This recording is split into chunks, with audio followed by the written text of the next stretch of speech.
Assalamu алейкум жалпы кадырман кыргызстандыктар, Ылдам Кабар каналынын катталчылары, жалпы көрчүлөрү, жалпы кыргыз элим кандайсыздар? Мен бүгүн мына ушул алдымда турган Беларусь 82 тракторун сатууга чыгардым. Сатууга коюлду туугандар. Кимге тракторлор кызык болуп жатса, анда мына ушул видеону аягына чейин көрүңүздөр. Чыгарылган жылы 90-жылы чыгарылган туугандар, дизель билесиздер, трактор минген агаларыбыз жакшы билет. Трактордун абалы жакшы экен. Азыркы тапта кыла турган эч нерсеси жок дейт. Солярканы куясыздар, айдайсыздар.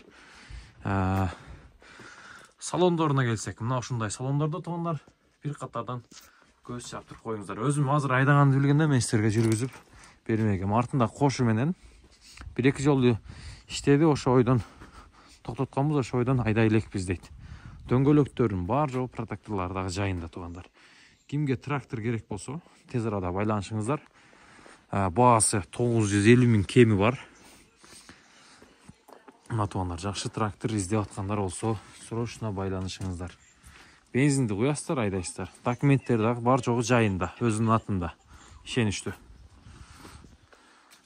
Акстапта Каракулжа районунун октябрь айылында клиенттер болсо келесиздер, айдайсыздар туугандарына.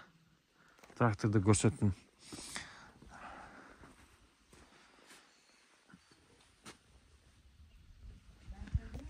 Беларусь. Кимге кызык болсо байланышыңыздар. Так. Эже вариант жолу барбы? Варианттар болобу? Вариант жол жок, акчага, срочно. Акча. Жакшы клиент болсо, түшүп берет туугандар. Келиңиздер.